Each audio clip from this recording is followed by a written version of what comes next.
Well, hello and welcome. I'm very excited that you're able to join us today for this week's weekly panel conversation. My name is Matt Fulton, and I'm the Vice President for National Engagement for a company called Pulco. We have an excellent panel today of local government leaders who are going to be sharing their perspective on how do you maintain a sense of community in a socially distanced world. We're going to be gathering their perspectives on what they're doing to meet the challenge and just helping residents in their community feel like they're connected in the things that are happening on a daily basis, and that connection that is so important for maintaining quality of life in a community. The intent behind these conversations is really to just draw out perspectives, and then we will share them with other local government leaders who are confronting the same challenges. So we're excited about getting into the conversation and learning about what these three communities are doing. Here's the format for today. We'll take a few minutes to introduce each of the panelists, and we'll let them introduce themselves a little bit more. And then I'll kick off the conversation. We're going to be asking three questions today to draw out what they're doing in their community to deal with engagement during this challenging time of the pandemic, and how they are using that engagement practice for maintaining their sense of community. And then we'll allow for a little bit of interaction between the panelists and explore ideas that come up during the conversation, and look forward to just having a conversation and sharing some ideas. So let me introduce our panelists for today, and just out of the gate, let me thank all of you for joining us. Our first panelist is Rachelle Pastor Arizmendi, who is serving her second term as mayor for the city of Sierra Madre, California. Mayor Arizmendi was first elected in 2014 as the first woman of color on the city council. She served in numerous leadership roles, supporting workforce development and economic activities and issues impacting the Asian Pacific population. She's the second vice president as well for the California League of Cities Women Caucus, and was appointed by the governor to serve on the board of Food and Agriculture. When she's not working in her role as mayor, she's working as the vice president and chief operating officer of the organization PACE, which stands for Pacific Asian Consortium in Employment. PACE is a nonprofit community development organization that serves underrepresented and Asian Pacific Islander communities regarding employment and life skill services. Mayor and Rachelle, thank you for joining us today. And I would love it if you wouldn't mind just sharing a little bit more about yourself. Thank you so much for that lovely introduction, and thanks for the invitation today. I actually think you may have covered it, Matt, but I will share one thing about our city. And as you had shared, this is my second time as a mayor. We do rotate our position here. We have 5 on our council. But I've only lived in town for 15 years, and I say only because this is the type of city where people don't live here for decades. They live here for generations. So I'm still quite the newbie here in the city of Sierra Madre, California. Thanks a lot, Mayor. Really appreciate you being here. Our second panelist is Ken Frink. Ken is the city manager in Crystal River, Florida, which is also his hometown, which Ken, I actually think is very cool that you're able to work in your hometown. Crystal River is a small coastal community on the west coast of Florida and is a recognized home of the manatee. Ken's been serving communities and public organizations in Florida for around 20 years. And I'm certainly your engineering skills have been helpful because Ken is also a licensed engineer. But given all of the water and just environmental resource issues that I'm sure you're having to contend with, your engineering background has been very, very helpful. Ken, I just want to say you're heading into a busy weekend with the Super Bowl coming up. And so I just really appreciate you finding a little bit of time for this conversation. Would you mind sharing just a little bit more about yourself? No, thanks, Matt, and thanks for that introduction. And yeah, go Bucks. So we're about an hour north of Tampa, and I've been a lifelong Bucks fan since they were founded back in the early 70s. And we're really excited to actually host the Super Bowl and the Bucks being there. And we did welcome Tom Brady into the organization, so he's a good guy. But no, I'd say being the manager for the city you grew up in is a very distinct pleasure. I've been here for about 2 years now. At one point I was asked to consider doing it, and I thought, heck no, why would I want to put myself into that? And the more I thought about it, the more I love it. And it's just probably the best career move that I've ever made. And I'm just thrilled to be here. And I hope I can finish out my career here in my hometown. If anybody ever wants to come visit Crystal River. My door is always open. We're a very friendly town to visit. We're one of the few surviving working coastal communities around here. So besides the manatees, it's just a great place to come and visit and enjoy the Gulf of Mexico, or we have first magnitude springs out in our river. If you like to scuba dive, scallop, visit the manatees, or I think it's all about nature here. So thanks for the opportunity to be on this panel. Yeah, thank you, Ken. And don't be surprised if I'm knocking on your door in about a month for a cup of coffee. Thanks for being here. Our third panelist is Nikki Kimbleton, who's the Director of Communications and Public Affairs for the City of Jacksonville. After about 25 years as a successful news anchor, Nikki has made the career switch to serve communities a couple years ago, and what a ride it's been.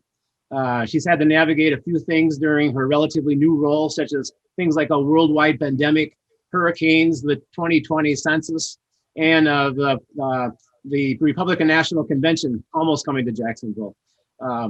Since taking the role, Nikki has really been successful with her team in increasing the city's presence in social media engagement, with metrics that show more than 100% growth on all platforms, which I think is just really great. In addition, on her first 6 months on the job, she was recognized with an Addy Award for producing a public safety campaign that reduced pedestrian accidents. Nikki and her husband, and I have to say, Nikki, you and your husband, Scott, are to be commended for your work you're doing out of the office and your dedication to battling childhood hunger. Nikki and her husband have a seasoning company called Martha's Mix that donates all the profits to Blessings in a Backpack program. And I think that's just a wonderful contribution to the community. So, Nikki, thank you for being here. And I would love it if you would just share a little bit more about yourself. Well, thank you so much for having me. I'm really excited to be part of this panel today. And I think let's go back to what Ken said. So I was born in St. Petersburg, Florida. Even though I am a Jacksonville Jaguar fan, primarily, I would say first, I was a Bucks fan. So I feel pretty legit with jumping back on that bandwagon, Ken. I feel like it's okay because I was born there. But yeah, I have a son who is just the light of my life. And in fact, there's a picture right above me there with my husband and my son visiting the Veterans Wall here in Jacksonville. I really love working in this city. This is my mom's hometown. And so I have a ton of family here. So, very much like Ken was saying, it's a pleasure to serve the community where you have so many roots. And I just really enjoy having that opportunity. That's great. Thanks, Nikki, for spending some time here. And I just really appreciate all your time this morning from all three of you. So let's kind of get into the topic. The topic is maintaining a sense of community in a socially distanced world. As we all know, COVID has totally disrupted any sense of normalcy in any of our communities. And given that unsettled environment, it just seems more important than ever to maintain a meaningful connection with the community stakeholders that we all work for and are really struggling and wanting to feel like their voices are being heard and are part of a meaningful community. But given the disruption in all of our lives, that's becoming more and more challenging. The pandemic presents so many challenges, not only from a resident and a business perspective, but also organizationally as you strive to serve the public that you're working with. And so it's really interesting, and we really are looking forward to just hearing about the ideas of how you are dealing with that challenge of engaging with your residents in this kind of new environment, and what you're finding that's working and what you're finding that's been a challenge. Maybe to just kick it off a little bit more, let me just introduce it this way. Before the pandemic, what seems like just years and years ago, engagement was always hard, and it's always been a challenge for local governments, and it's partially based on the way local governments are organized and when the meetings are being held, and just people's lives are busy, and so their ability to engage in a meaningful way has always been challenged. And so then you add on to COVID and all of the other kind of things that are confronting communities today, and all of a sudden now you've just got a multitude of issues that you need to contend with. Organizations are working remotely and virtually.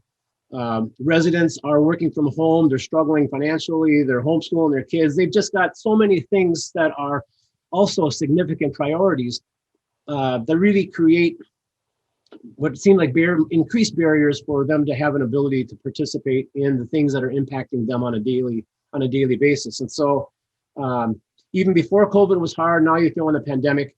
And so it's really important for communities to think authentically about how you can continue to engage and provide those opportunities that are really important for residents as they struggle during their daily lives, but also help communities move forward and maintain that overall sense of community. And so given that kind of backdrop, there are 3 questions that we really wanted to put in front of all of you today. And here they are. The first question is, how has your communications and engagement strategy evolved since the start of the pandemic? How does resident engagement influence your success in maintaining a sense of community? And then the final one is, which tools do you currently use to measure feedback from residents to get a resident's perspective during these challenging times? So with that, let's just kick into the first question. And Mayor, I'm going to start with you with this question. Mayor Arizmendi, can you share with us how Sierra Madre's engagement and communication strategy has evolved since the beginning of the pandemic? Sure, I'd be happy to do that. One thing I do want to point out, even pre-pandemic, pre-COVID, is this is a very engaged community. Despite the fact that we're in Los Angeles County, a very urban area, the city of Sierra Madre is almost a bubble that we're very proud of, but it's a city of 11,000 people. And as I had shared in the introduction, it's a city where generations of families have lived. So it's very rooted, it's very connected. And if there's one thing I learned early on is that this community is not apathetic. They're very engaged and very vocal. And so as we can all, I'm sure, appreciate, is during the time of COVID, this really changed how we were communicating and our ability to connect with each other. And I think what has involved the most is the fact that people cannot get together. We have a very large senior population, and the senior population is not engaged in the technology as maybe some of the younger populations. So as we've evolved into this virtual world, it's been extremely challenging to connect, especially to our seniors. And I will say, for the city council meetings, we did try to pivot. We tried to do these outdoor city council meetings in our amphitheater at the park. Worked well with some, others did not even want to come out in public because of the pandemic. So where was the balance between virtual and in person and safe and engaged? I don't know if we found that sweet spot yet, but we have been 100% virtual probably the last few months. As many of you know, Los Angeles is the epicenter now of the pandemic, or it had been, at least in the last couple of months. So we're hoping by March to pivot back into the open public park type of engagement, at least on the city council level. But right now, emails, face-to-face in terms of meeting up on the streets or other community events. And I'm telling you, phone calls are back in a way that they've never been before. Mayor, has your council done anything differently as a body, or even as individually elected folks, for trying to engage more with residents in the community over the last year? I think a lot of us handle it individually and differently, depending on who the council members are. It hasn't been formalized in the way of what the city has tried to structure for outreach. But again, individually, I know for myself, what I've been trying to do is engage into existing organizations like the Women's Club, like the Civic Club and the Rotary Clubs, and trying to connect that way. It obviously doesn't reach everyone, but it's a strategy that I think that works because they are organizations or groups that our residents feel comfortable in and feel connected to.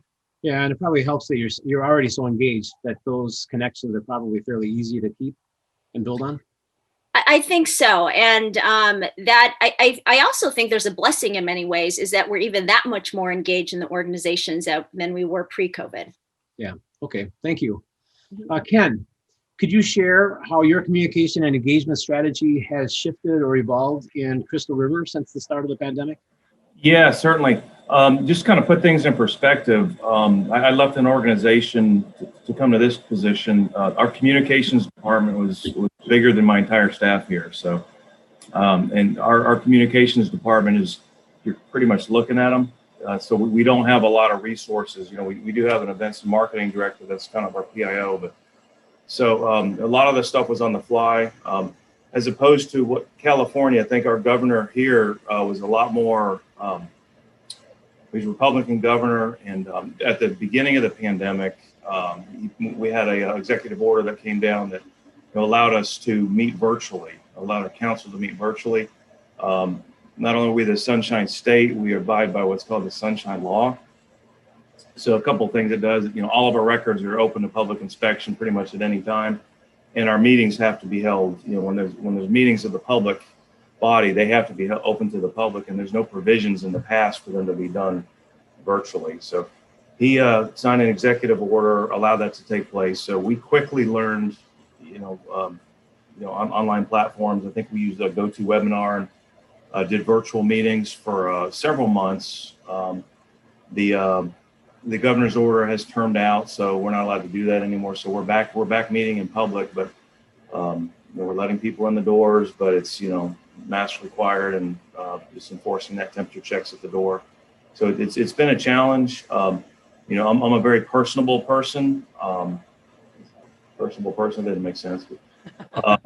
So you want to be as forthright and honest with your public as possible, because let's face it, the world right now is just mad. Forget about what's going on with the pandemic. Just politically, the world is mad, and being in government, just people are mad at you because you're in government. So the best thing we can do as government officials is be just very genuine, forthright, and don't give the appearance that you're hiding anything. So that's been one of our strategies as well, is just being very open to the public, and don't hide anything from them. Just let them know what's going on.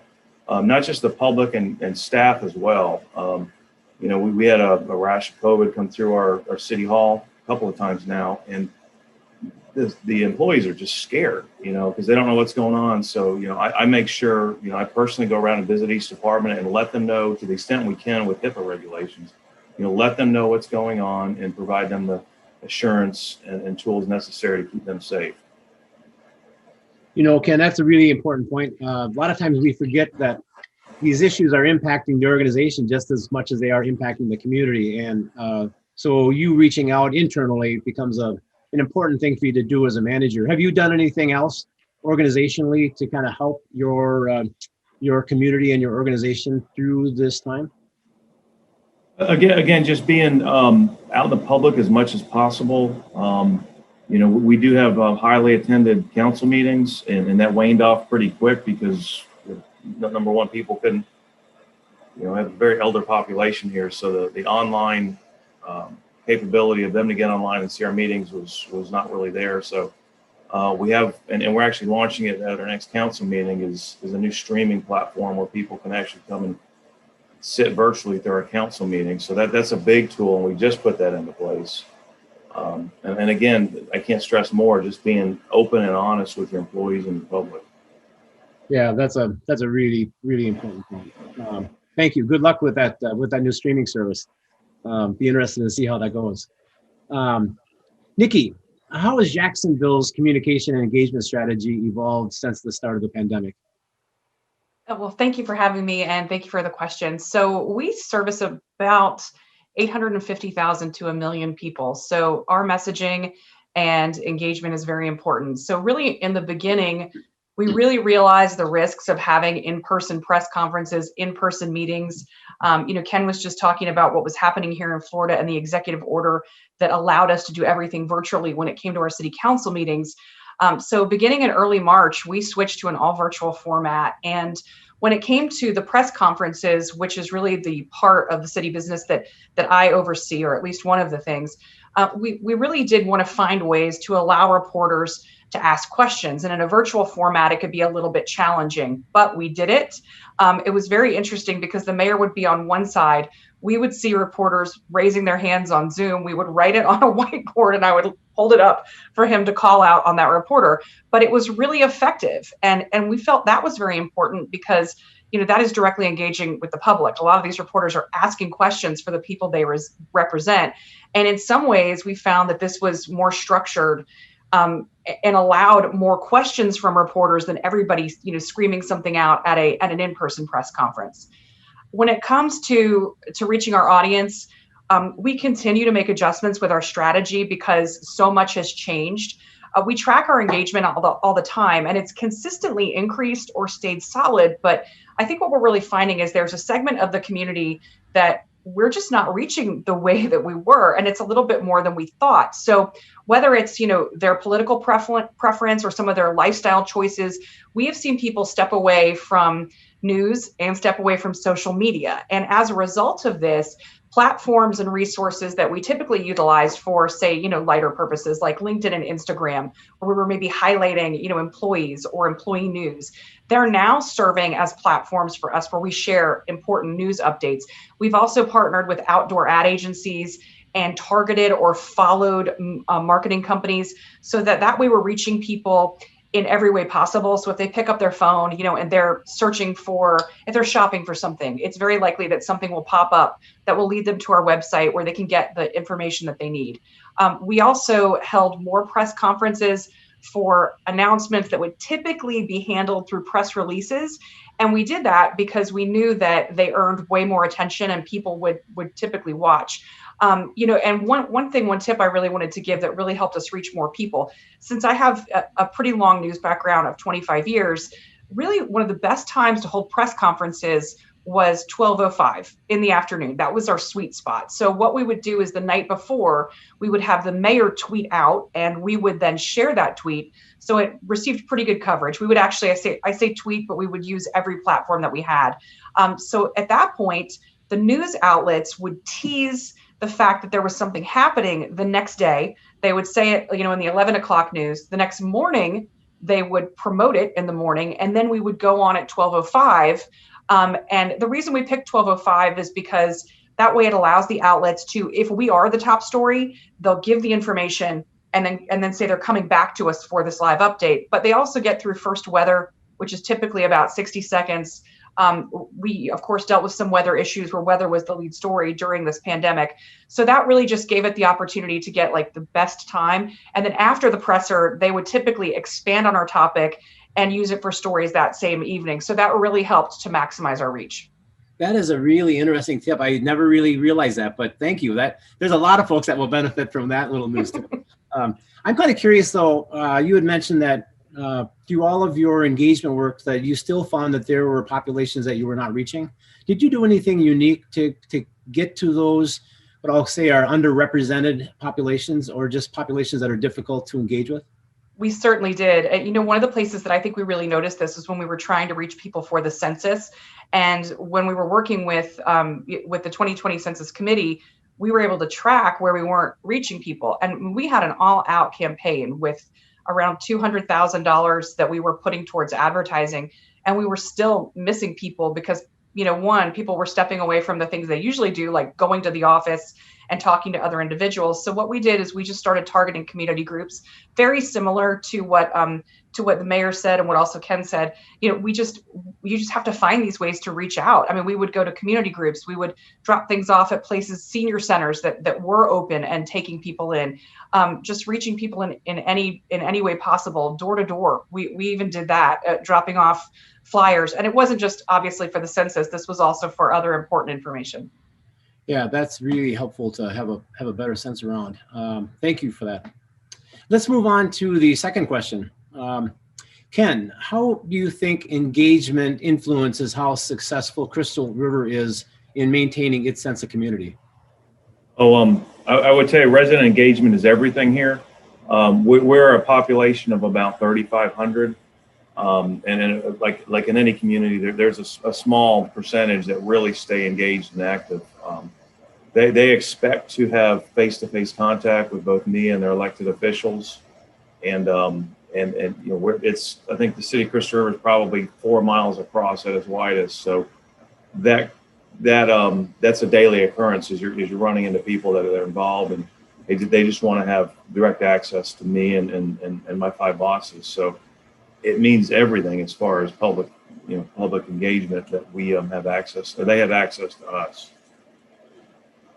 That's interesting. Have you noticed that, have your participation or engagement levels changed much during the course of the last year? Not really. I know, and I don't want to get too much off topic here, but one of the things that I noticed when I took this position was, a lot of the engagement was taking place out in the city council chambers when we had upset citizens. I mean, in my decision to take this job, I just sat there and watched the progression of 10, 15 people coming up to complain about something.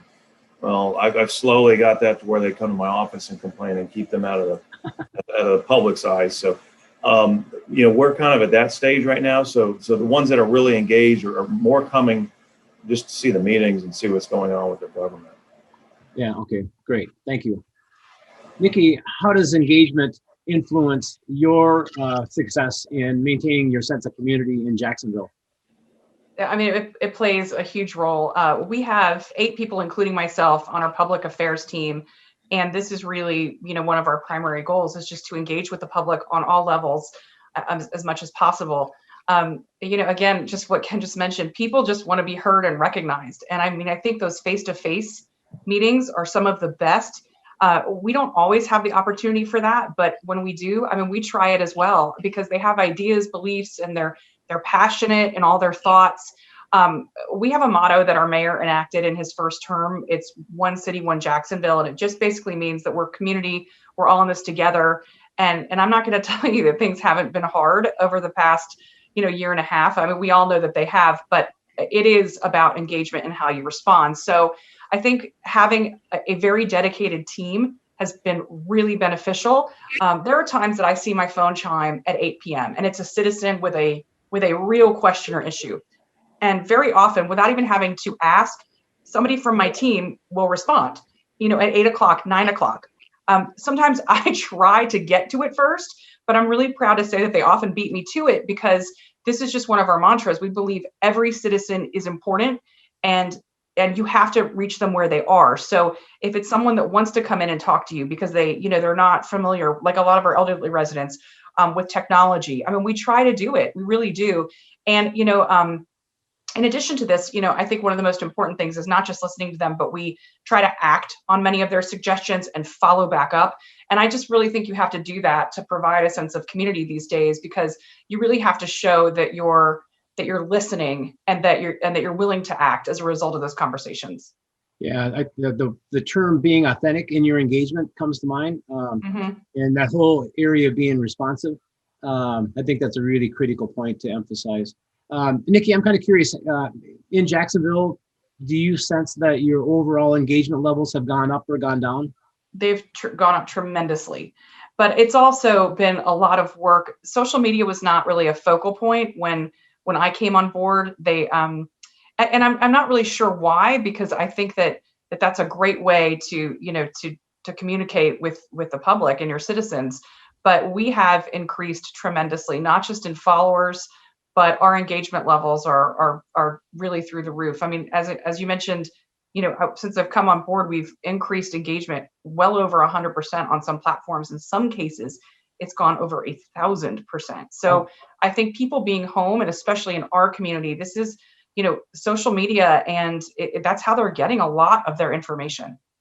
Yeah, it's also interesting to hear just the kind of how data driven you are and paying attention to those engagement metrics that really can help you gauge and understand what has happened to engagement levels over time.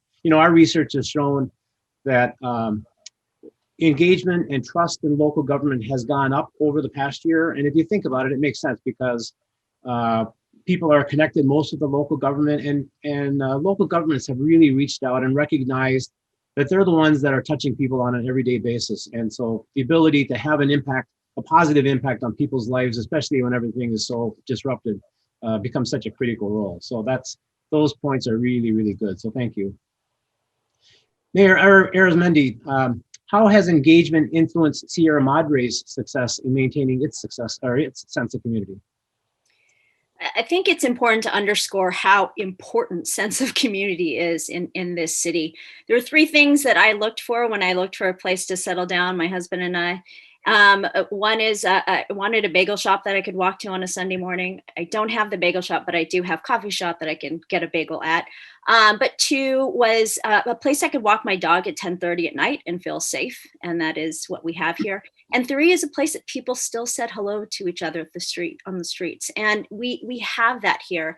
In 2007, we were named an All-American City, and it's because the community engagement that we have, all the activities, we have concerts in the park, we have overnight over doing huck fin fishing, we've got we just have events throughout the year. And I will tell you, this COVID and pandemic has hit our city hard. We do a candlelight walk with all of the churches that gather together and go down to the creche and sing carols as we're going down the street. And those are things we were not able to reimagine during this time. So, social media has done some to help bring people together and trying again to do things virtually when possible. But I will tell you, there is an itch and a yearn for us to return to some type of normalcy so that we can again engage in having physical sense of community, not just in spirit. Yeah, I totally hear you, Mayor. And it sounds like you're doing a lot of kind of innovative and creative ways to provide for those face-to-face type of opportunities. I really like the idea about your candlelight walks. I think that's just a really cool way to pull the community together. And the more that, congratulations, by the way, on your All-American designation. That is such a great recognition, and it's not an easy thing to achieve. So congratulations on that award. Are you doing anything unique or special with all of your community partners to kind of help maintain that sense of community? Again, we're trying to do things virtually, but I think the way we've been able to find a way to connect is to assist our small businesses as well as people in need.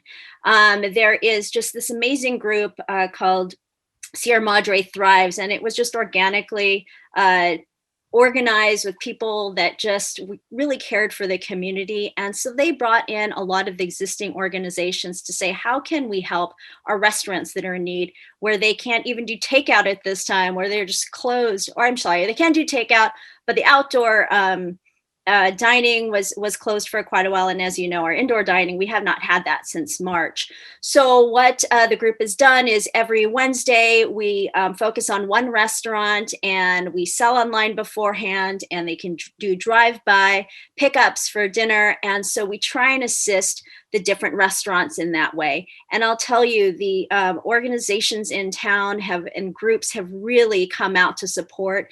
And, it does give that sense of community. It's not the face-to-face, but it's for a common purpose that we all know is of need for our city and our residents.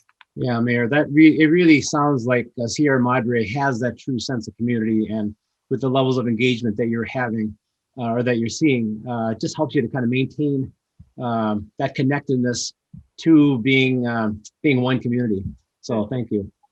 Let's move on to the third question. And Nikki, I'd like to start with you. Can you talk about the tools Jacksonville is using to help measure feedback from a resident's perspective, and your businesses for that matter, during COVID, and how it helps you to kind of assess how you're doing? Absolutely. So we, as I've mentioned, we engage on all social media platforms. I will have everything really aside from TikTok. We haven't gone there yet, but we really respond to all comments and direct messages. As long as they're not vulgar or cross boundaries. We also have a call center that we work with daily, and we are constantly updated on pressing issues. So really what that does is it just gives us the chance to know if there's a hot topic and then how we may be able to actively address it. As far as the positive and negative feedback and measuring the tone from the public, we're basically doing that manually at the moment. We did have a service that we used for some time, but we found it's kind of obvious when our citizens like or don't like something because we hear from them. My staff helps address issues that come to the mayor's email as well. So between social media, our call center, the mayor's emails, people coming up to us in the street, our own families, we really have multiple ways to receive feedback, and then we determine how to respond from there. Also, our city council, I know I've been speaking a lot about how we run our public affairs and communications department for the city and all of its departments, but our city council operates separately than this department. However, they've been doing a lot of the same. This is a time that we've collaborated with them more than really we ever have in the past decade, I would say. So we share resources, and we also gauge what they're getting from their constituents as well to determine how we respond to issues. Nikki, are you working with adjacent communities or regional communities on whether it's engagement or public service delivery in any kind of a different way than you have in the past? Do you mean just neighboring counties and regional collaborations? Not as much as I feel that we should. I think that there's a great opportunity for that. We're definitely the largest area or city in our area. So we do coordinate when it comes to vaccines and testing, but we have not crossed boundaries to the point that I feel that we should. Okay, thank you. Mayor, what tools are you using in Sierra Madre to help you gauge resident feedback on how your performance is and how you're engaging with your community? The tools are very informal. I'm happy to hear that there are existing tools that can formalize this, but we really are just tracking things like website, what's going on with the social media, what's going on with emails and responses back. It's really hard to rely on social media too much because there tends to be a certain group that always responds. And so you hear those responses quite a bit. But at the same time, if you're using different social media groups or platforms, you sometimes can hear from different folks. We just starting our demolition today for a refresh of our downtown Kirstein Court. And I will tell you, people have no problem with their honesty when it comes to the feedback on that. And so it's interesting to see it there because we don't always get to see it at city council or even our commission levels. We have opportunities for folks to come in to express their desires and what they'd like to see on certain projects. And we don't always see them there, but we do see them on social media. So we have a pulse, but what we're trying to encourage people to do is it's fine to provide feedback after the fact, but we want to encourage you to come in during the process so you can be part of that feedback so that we can, as best possible, try and really gather some consensus with the residents. And I totally respect and understand what you're saying, where people will let you know how you're doing, especially around projects around town. Have you found, have people taken advantage of those opportunities to actually provide that voice relating to capital projects or council activities? They do. And we're really thankful for those that are engaged. But I think maybe where we can improve is to push out the invites to other groups who typically don't show up at the public hearings or at the opportunities where commissions are asking for feedback. So we definitely can do a better job at that, but we definitely have people that are engaged in making sure their opinions are heard. Yeah, and as Nikki pointed out, and our research definitely shows in the engagement work that we do, is the challenge is getting to those populations that maybe are less represented or less able to engage in kind of traditional manners. And so it takes a special effort, and you got to be creative in how you reach those populations. And but it's just as important as reaching those folks that do show up at every meeting and share their voices. So exactly. And we have another potential project that's coming up, and we are trying to think out of the box, and we're trying to do different town hall forums. We're trying to hold it at different spots to see if people will engage and participate. But we obviously have those residents that are not comfortable being out in public right now. So there has been a cry for, can we hold off until post-pandemic? And we're trying to do the best that we can, again, to balance what the timelines are that we're required to abide by with what we can do in terms of public input and making it public and in person. Yeah, thank you, Mayor. Ken, what tools are you using in Crystal River to help you assess getting resident feedback on your performance and maintaining your sense of community? Okay, I think Nikki just hit the nail on the head as far as that goes. Is we will hear from them. Now being a smaller community and our elected officials being so up close and personal with the populace, they're pretty quick. If there's something going on wrong, they're going to go directly to them or to myself, and then again on social media. So we definitely keep our eyes on the tabs on social media, and we can see something popping up pretty quick, and we'll address it. But again, just being open and honest and trying to give the public as much feedback as we can. One of the unfortunate tools that we have for engagement is our local newspaper has what's called a sound off column, and it's basically the public can anonymously call in and they'll print whatever they say. And I see Nikki shaking her head on that. It used to be vetted very close by the paper, and they would vet through and pick and choose what people wanted to say. But now it's just printed in the local newspaper, and sometimes it's brutal to read, but it's a really good tool to if you get into the quote unquote hot column of the sound off, you probably got an issue. And fortunately, we've been able to stay out of that since my tenure here. But again, just kind of keeping an eye on what's going on socially and keeping the elected officials well informed, so the message that they give out is consistent. That's one of the biggest things. A challenge of mine is making sure that any message that our local officials and myself are broadcasting out there is very consistent. The last thing we want to do is confuse the public. Yeah, Ken, one of the messages that I'm hearing loud and clear from Crystal River is just your focus on being accountable, transparent, open, all of those things that people expect, and certainly it helps build trust in the work that you're doing on their behalf, and just kind of blends into that whole issue of sense of community. So that's great. I'm glad to hear that. Yeah, and we've and I'll just use the word we kind of wedged our way into, because we're one of two cities in Citrus County, which is a population about the fourth of the size of Nikki City. We're 150,000 total, but I know both city managers have kind of wedged our way into the county ecosystem to make sure that there's one single voice coming from both cities and the county during this pandemic. And I can talk about that in a little bit here, but that's something that really went over popular with the community is not just coming out of City Hall, but both city halls and the county courthouse, the same message getting out. And that's been very popular with our residents. Yeah, that's great. Thank you. One question I'd like to just quickly ask each of you is, as you're meeting virtually and evolving virtual and non-virtual, could you just kind of talk about what your organization and your councils are planning to do going forward as it relates to meeting virtually or not?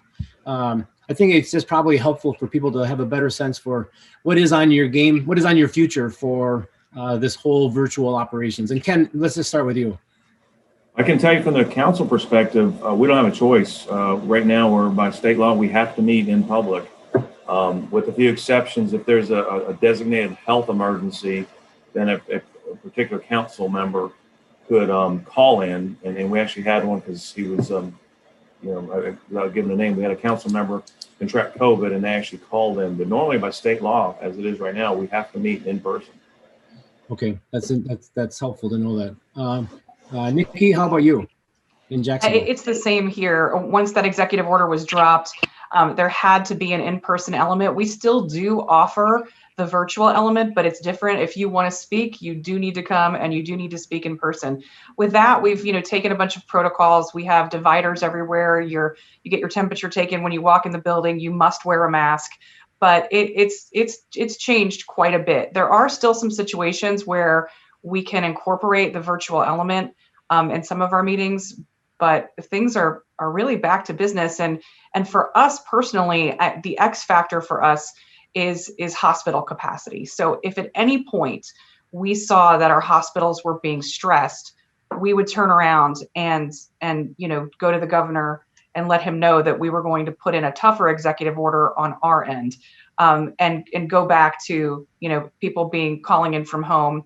But to be honest, in a city our size, I'm sure that Mayor Arizmendi and Ken can just imagine how insane that was, with people who usually wouldn't come to a city council meeting in person when they have an option just to log on from their home, and they're in a pandemic and they're quarantined. I mean, we would have 100 people, and many of them wanting their time for public opinion. So it's been a really interesting process.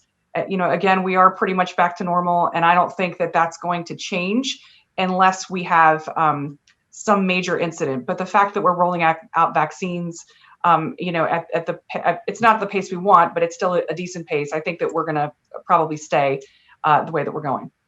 Yeah, thank you, Nikki. Mayor Arizmendi, how about you and Sierra Madre? What are your plans for the future? Well, I don't know if the news of California and Southern California is hitting out in Florida or Minnesota, but we are still in one of the most restrictive tiers of Los Angeles County, the purple tier. So we've continued to do the virtual meetings. That I've talked a little bit about the challenges we've had with it being on virtual meetings. But really, even the technical glitches of, someone calling in and making sure their TV is off and they can hear in, it sometimes can take a minute until someone can speak. As much as I love having shorts and flip-flops on the bottom half of what I'm wearing during city council meetings, I'm actually looking forward to us going back to somewhat of a semi in-person. And right now we're scheduled for March, but again, it's not even in chambers. We are looking at doing it outdoors in an amphitheater at the park. People are still socially distanced. We even draw little circles. People can bring their camping chairs out. But I actually don't foresee us going back into chambers until maybe late summer, and that's being ambitious. Okay. Yeah, thank you. It's really interesting to see.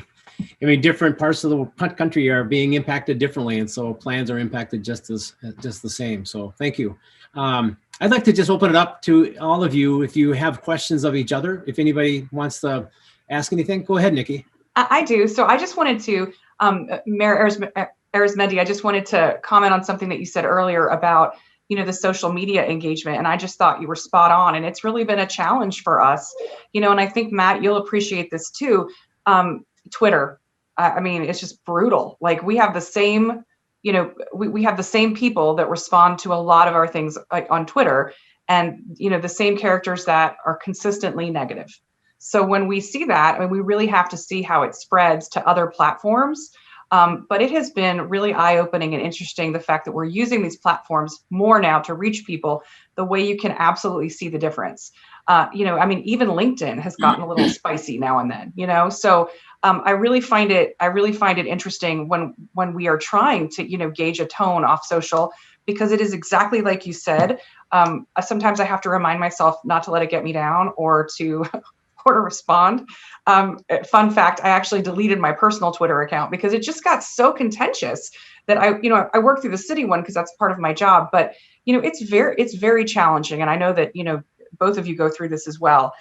So the question I have for you, and because I think this is wonderful that you're doing this, and it's something that I wanted to look to do if we ever go back to a point when we're limiting restaurants again. How do you select your restaurant that you do that promotion for? And is it a daily thing, or is it like a weekly thing? Oh, thanks for asking that, Nikki. We have, whether it's a luxury or not, we have a very small town. So we only have a few restaurants. And so we had to modify it from the first time we did. It's called Quarantine Canteen. So this second time we've had Quarantine Canteen, we asked each of the restaurants to manage the orders themselves.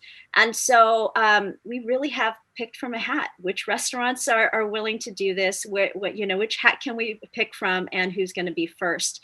And so, the great thing about it is the restaurant owners here and the business owners, they really have a great sense of community themselves, and they support each other. So it didn't get there's not too much rivalry there, but we did it once a week. And again, this was all volunteer driven. I was out there every Wednesday, handing out the meals, but we had the pre-orders ready to go. The restaurants pretty much pre-packaged things if possible. They even had it where it was cold and you would just bring it home to warm it. So the quality of the food would remain the same.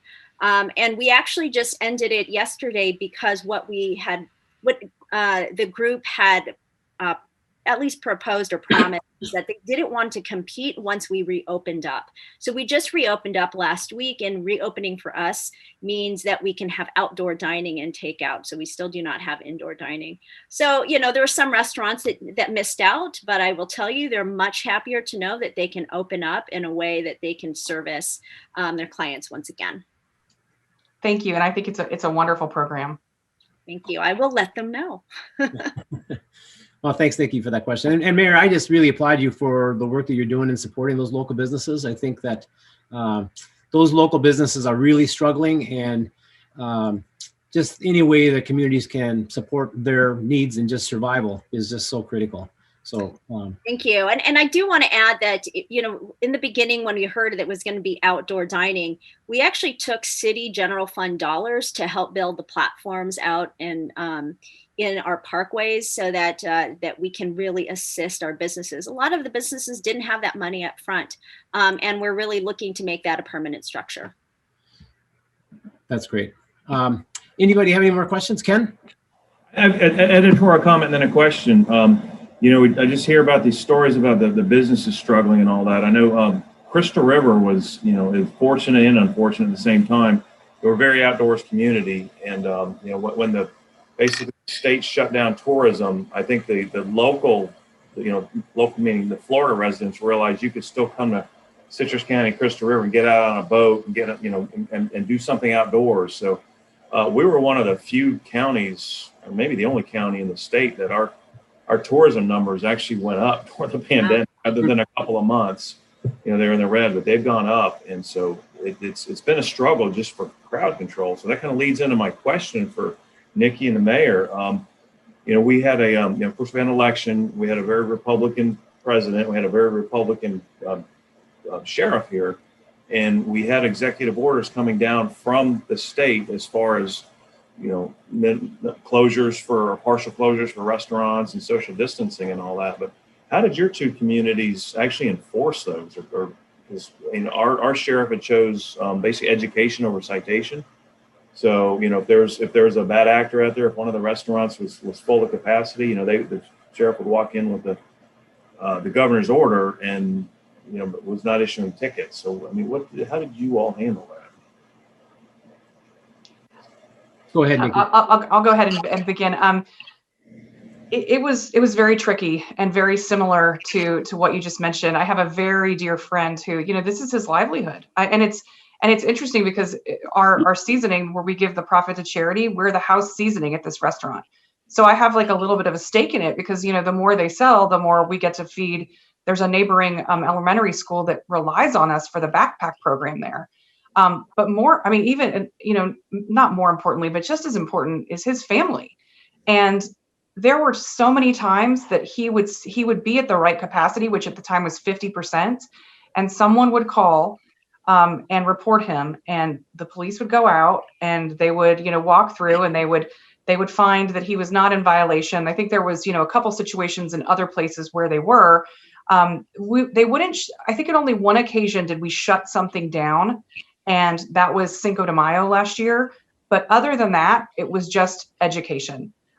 We decided early on we weren't going to fine for masks, which was challenging because it didn't put a lot of teeth behind it. And I'm the one that has to answer those questions, is what's going to happen. And so basically the reporters are like, so there's no teeth here. And there's not. And Ken, as then the governor said that we couldn't fine, or punish people for not wearing their masks. So it has been very challenging. Our only current executive order, which again, doesn't really quite have the teeth that we would like, is that if you are in a public space and inside of a public building and you can't be socially distant, you have to keep your mask on. So that is really our only current executive order that we have here. And we we will go talk to the business owners and again, educate them on the importance of following this, but there's really been no solid repercussions. Thanks, Nikki. How about you, Mayor? In general, I think we're pretty compliant in our city. So that's been made some things a little bit easier. I will also share that it's LA County Health Department that has a jurisdiction over our restaurants. So we can assist, but we do not necessarily do the enforcement when it comes to any violations in the restaurants if they occurred.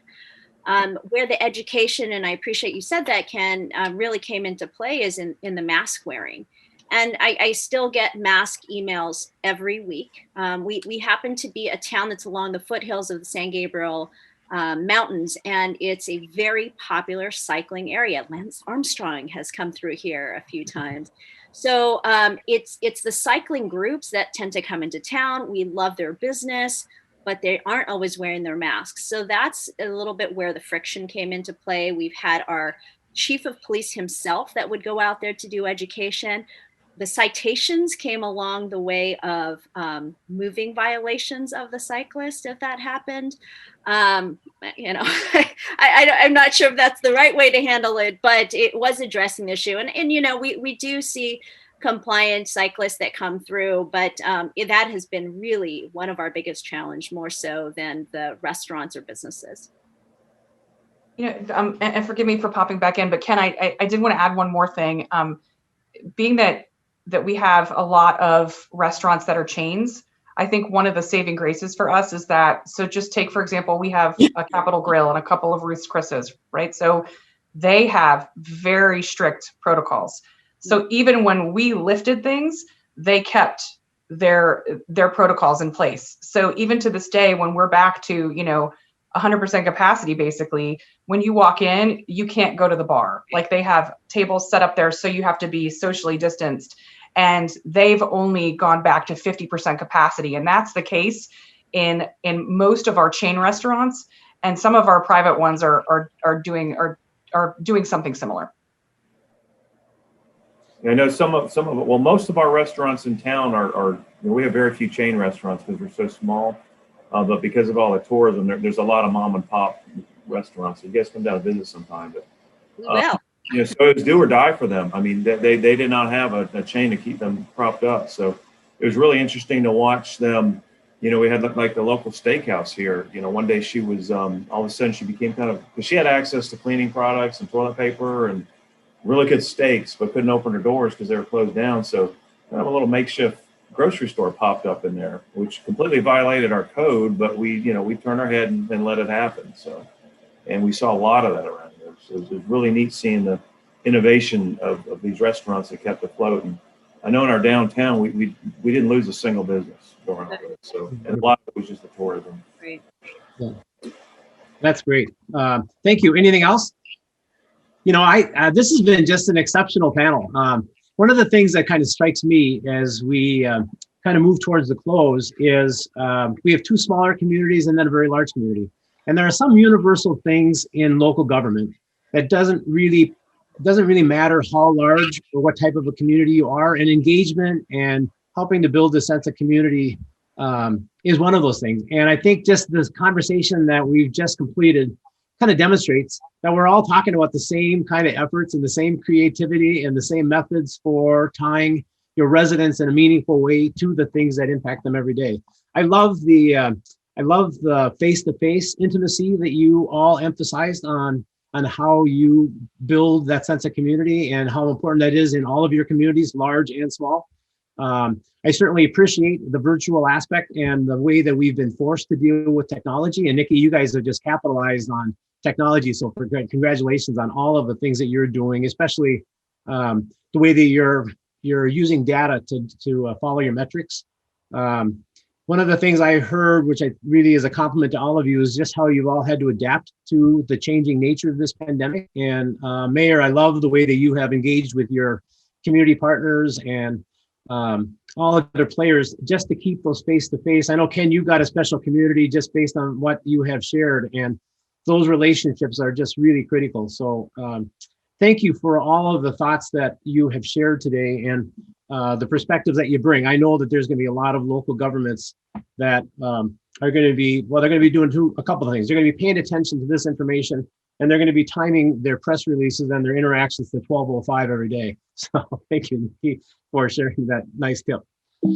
One of the things, just to finish up, that I'll share with you is I will follow up with all of you with all of your contact information. So if you want to follow up with each other on any particular issue that you heard today that you think would be helpful, you'll have that information.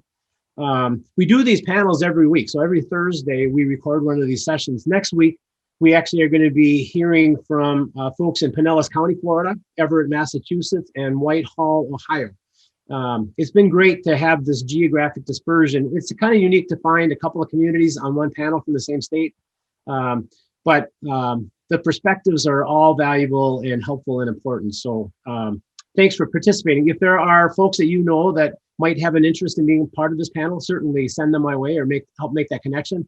Mayor, I know we connected from an earlier panel conversation, so I'm glad that worked out and really appreciate you being here for today. And I will be following up and making sure that you get links to the overall session as well as to the individual sessions. Again, we want you to share these with your social networks and so that others can benefit from your thoughts.